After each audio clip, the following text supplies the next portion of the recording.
हृदय भगवान, आज के समय बहुत सारे लोग नाम जप करने के लिए काउंटिंग मशीन, काउंटर या अन्य किसी माध्यम से नाम जप करते हैं, क्या इससे देखो, पुण्य मिलेगा? हमारा पुण्य क्या, उसको भगवत प्राप्ति हो जाएगी।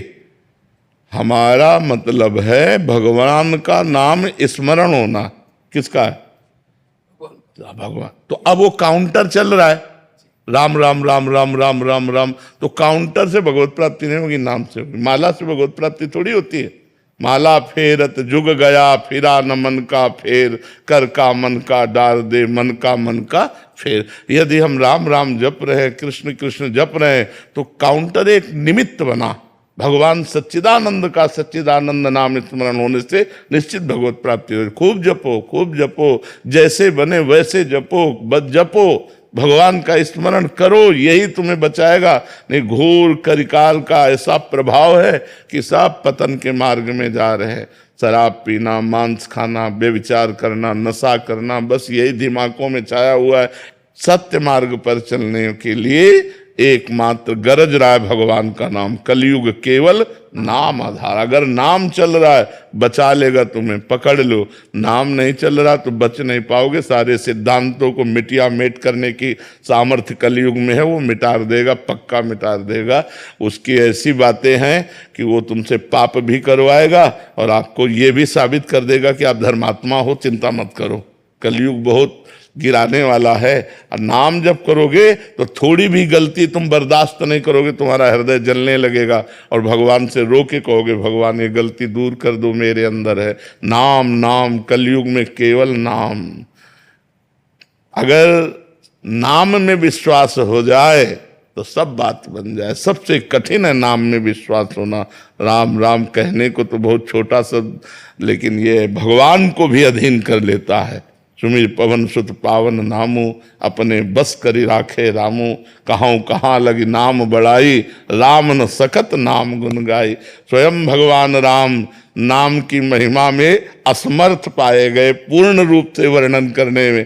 ऐसे नाम को यदि हमें गुरु ने दे दिया तो राम कृष्ण हरि राधा जो नाम प्रिय लगे, खूब डट के जपो, देखो आनंद आएगा इस लोक में भी और परलोक में भी। इस लोक में सुख सुविधाओं की कमी नहीं रहेगी और परलोक में आपको भगवान का प्यार प्राप्त होगा। इसलिए खूब नाम जप करो, नाम परम धन है। सलभ सैनी जी, विजय दीक्षित जी पन्ना से। महाराज जी, आप दोनों का एक जैसा ही प्रश्न था कि महाराज जी, पढ़ा है और सुना है कि प्रभु सरल हृदय वाले व्यक्ति को शीघ्र प्रसन्न होते हैं। महाराज जी, सरलता कैसे आए? महाराज जी कह रहे हैं सादगी, भोलापन, महाराज जी आ ही नहीं रहा है। भजन से आता है। हाँ, जितना हम भजन करेंगे, हमें लगता है कि हम बहुत तार्किक प्रवृत्ति के स्वभाव वाले थे, बहुत प्रवीण हूं। अगर इतने प्रवीण की माया नहीं फंसा पाई तो मनुष्य फंसा ले, ऐसी बात क्या। बचपन से बाबा जी रहे, ज्ञानी मार्ग में रहे, तो बहुत तार्किक। हमारी श्रद्धा ऐसी नहीं थी कि आप कुछ बोलो हम श्रद्धा कर लें। जब तक हमारी कसौटी में नहीं कसोगे तब तक चाहे जितने बड़े ऊंचे सिंहासन पर बैठे हो, हमारी श्रद्धा नहीं होगी।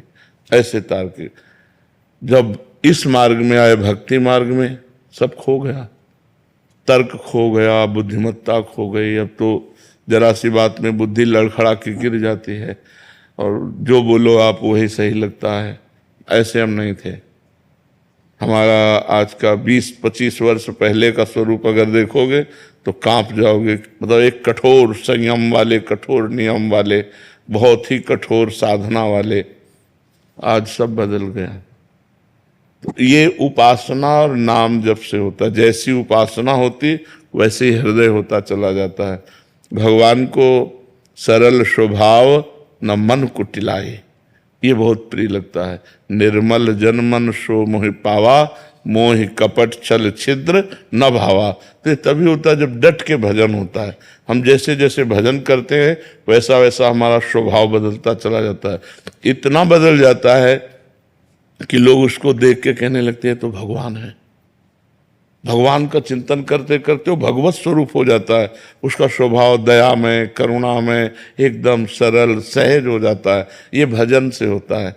अगर हम खूब भजन करें तो हमारा स्वभाव बदल जाएगा। स्वभाव बिगड़ जाए तो कहते हैं तो राक्षस है, स्वभाव बन जाए तो बोले देवता है, और स्वभाव भगवत भाव हो जाए तो लोग उसे कहने लगते हैं तो भगवान है साक्षात। ऐसा नहीं कहने ये तो हमारे भगवान है, क्योंकि भगवान का चिंतन करते करते उसका स्वभाव भगवत में हो गया। गंदी बातों का चिंतन करते करते उसका स्वभाव गंदा हो गया। तो यदि हम भगवान का चिंतन करें, भगवान का नाम जप करें, उनकी लीला सुने, गाएं, तो हमारा हृदय बहुत जल्दी पवित्र हो जाए और स्वभाव में छल कपट जो है ये दूर हो जाए। जो हृदय में वही वाणी में वही आचरण में, इससे सहज स्वभाव कहते हैं। जो हृदय में है वही वाणी में बोल रहा है, वही आचरण में हो रहा है। अगर आचरण कुछ और, हृदय में कुछ और, वाणी में कुछ और, उसे कपटी पुरुष कहते हैं, उसी को छल कहते हैं। और भगवान को अच्छा नहीं लगता। मोहि कपट छल छिद्र न भावा। तो हमें जैसा स्वभाव बनाना है तो वैसा चिंतन करना होगा। सरल स्वभाव बनाना है तो हमारे भगवान बहुत सरल है।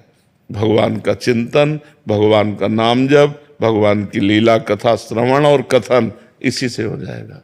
जी, इसमें उम्र और समय का भी समयता आता है इसके साथ? नहीं, कोई नहीं आता। 16 वर्ष के सुखदेव जी हैं और 10-10 हजार वर्ष के ऋषि सब खड़े हो गए हाथ जोड़ करके। जब गंगा किनारे परीक्षित जी आमरण अनशन व्रत लिए थे तो सब बड़े बड़े ब्रह्म ऋषि आए थे, यहाँ तक कि उनके पिता और पितामह प्रपितामह सब आए हुए थे। व्यास जी श्री सुखदेव जी के पिता हैं, श्री कृष्ण द्वैपायन व्यास देव जी, और श्री कृष्ण द्वैपायन व्यास देव जी के पिता हैं पाराशर जी, और उनके पिता हैं शक्ति, शक्ति के पिता हैं वशिष्ठ जी।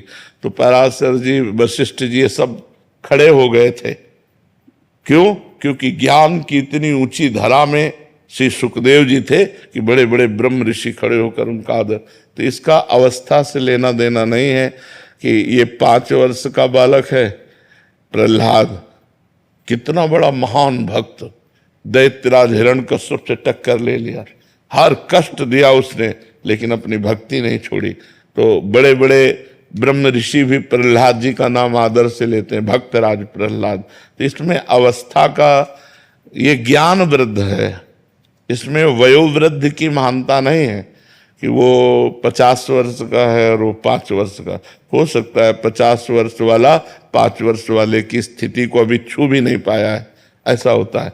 तो ये साधना पूर्व जन्म कई जन्मों से चलती है ना, तो हो सकता है किसी की इतनी सुंदर साधना हो कि बाल्यावस्था से ही वो स्थित प्रज्ञ हो, और कोई अभी साधना शुरू किया है तो बालक है उसकी नज़र में।